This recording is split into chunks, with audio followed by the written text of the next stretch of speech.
വിവിധ ആവശ്യങ്ങൾ ഉന്നയിച്ചുകൊണ്ട് കേരള സ്റ്റേറ്റ് കർഷക തൊഴിലാളി യൂണിയൻ ജില്ലാ കമ്മിറ്റിയുടെ നേതൃത്വത്തിൽ കണ്ണൂർ കോർപ്പറേഷൻ ഓഫീസിലേക്ക് മാർച്ച് നടത്തി.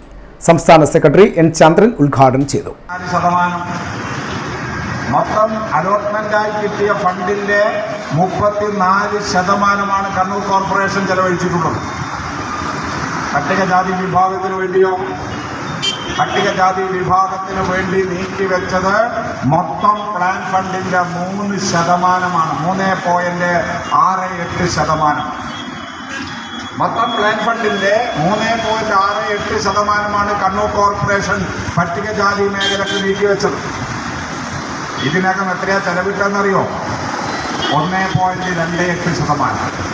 നിങ്ങൾ നോക്കണം.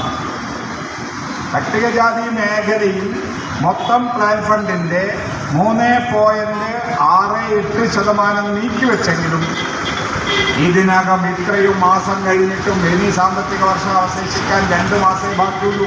പട്ടികജാതി ലക്ഷം വീട് 4 സെന്റ് നഗറുകളിലെ പട്ടയം ഉൾപ്പെടെ എല്ലാ പ്രശ്നങ്ങളും പരിഹരിക്കുക, മാലിന്യ നിർമ്മാർജ്ജനം, ലൈഫ് പദ്ധതി, തൊഴിലുറപ്പ് പദ്ധതി എന്നിവ കാര്യക്ഷമമാക്കുക എന്നീ ആവശ്യങ്ങൾ ഉന്നയിച്ചുകൊണ്ടാണ് മാർച്ച് നടന്നത്. എൻ ശ്രീധരൻ അധ്യക്ഷത വഹിച്ചു. P Ramesh Babu, M Kunhambu, K V Biju തുടങ്ങിയവർ സംസാരിച്ചു.